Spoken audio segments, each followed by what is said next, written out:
Pria ini menderita penyakit aneh. Ia alergi terhadap sentuhan manusia. Namanya Kim Min Kyu. Seorang chaebol kaya raya. Keinginan terbesarnya adalah memiliki seorang pacar. Tetapi karena penyakitnya, ia tidak bisa mendekati wanita. Jika bersentuhan langsung, ia akan kesulitan bernafas. Selama 30 tahun, ia belum pernah menyentuh tangan wanita. Suatu hari Profesor Hong menghubungi Min Kyu. Mereka berhasil mengembangkan sejenis robot cerdas. Hanya perlu membayar 100 miliar untuk memilikinya. Min Kyu merasa ini adalah sebuah penipuan. Namun karena penasaran, ia pergi ke lab untuk mencari tahu. Min Kyu terkejut begitu ia masuk lab. Saya adalah AJ3 robot cerdas ciptaan Profesor Hong. Ia mendengar perkataan AJ3. Robot, petik 2. Apa yang kamu lakukan? Setelah memastikan AJ3 adalah robot sungguhan, Min Kyu mencoba untuk menyentuhnya.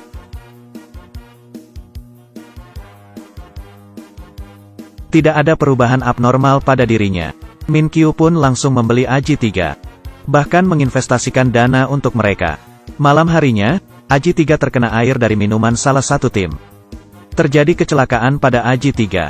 AJ3 yang sedang menjalani pemeriksaan baterai. Air mengenai prosesor intinya. Butuh waktu untuk perbaikan AJ3. Namun mereka besok harus mengirim AJ3 kepada Min Kyu. Dalam keadaan darurat, Profesor teringat akan mantannya Ji-ah. Ji-ah adalah prototipe robot AJ3. Ia mendesain AJ3 sama persis dengan Ji-ah. Profesor mendatangi Ji-ah, mengajaknya ke lab penelitian. Ia terkejut melihat AJ3 yang sama persis dengan dirinya. Profesor tahu Ji-ah sedang dalam kesulitan. Ia menawarkannya upah sebesar 10 juta won. Agar Ji-ah menyamar menjadi AJ3 untuk sementara. Demi uang, Ji-ah menerima tawaran Profesor. Agar penyamarannya sempurna, Ji-ah didandani persis seperti AJ3. Ia juga dilengkapi dengan lensa. Lensa ini dapat menghubungkannya ke sistem AJ3. Ini akan sangat membantunya. Esok harinya, Ji-ah dikirim ke rumah Min Kyu sesuai jadwal. Halo AJ3. Halo Tuan, apa yang perlu saya? Petik 2. Ji-ah terkejut dan berteriak. Min Kyu langsung menelpon Profesor. Profesor menjelaskan bahwa itu adalah mode pertemanan. Akan kembali normal dengan menekan tombol reboot. Min Kyu pun percaya. Ia menekan tombol di belakang leher untuk reboot. Setelah Ji-ah kembali normal, Min Kyu melakukan tes kecerdasan padanya. Tiba-tiba aliran listrik lab terputus. Ji-ah kehilangan kontak dengan AJ3.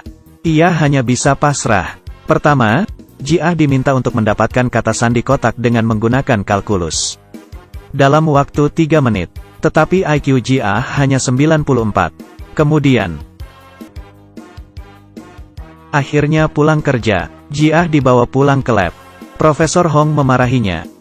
Karena hampir ketahuan, Ji-ah merasa kesal kemudian pergi dari lab.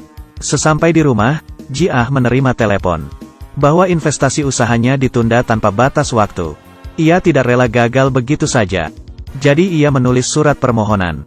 Dan menemukan alamat investor itu. Setiba di lokasi, Ji-ah melihat Min Kyu di sana. Ternyata Min Kyu adalah direktur perusahaan finansial terbesar di Korea Selatan. Suatu hari, Ji-ah sedang diare. Tiba-tiba ia sakit perut ingin bab. Ia berusaha menahan tetapi tidak sengaja kentut. Suara apa itu? Petik 2. Anda kentut, majikanku. Saya kah? Petik 2. Benar majikanku. Bau ini bukanlah kentut biasa. Saya sarankan Anda untuk pergi mengganti baju.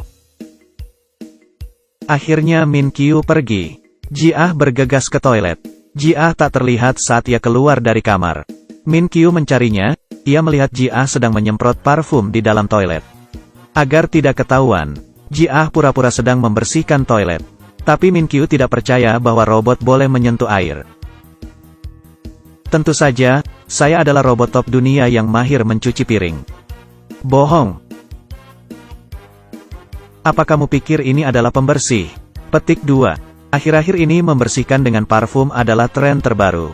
Oh rupanya begitu. Ketika Min Kyu hendak pergi, ia menemukan bahwa wajah Ji-ah berkeringat. Ia mencoba mendekatinya, tetapi tak sengaja menginjak sabun dan tergelincir. Ji-ah bergegas ketika melihatnya. Min Kyu mengira Ji-ah akan menolongnya. Namun Ji-ah malah menangkap parfumnya. Mereka pun jatuh ke lantai bersama.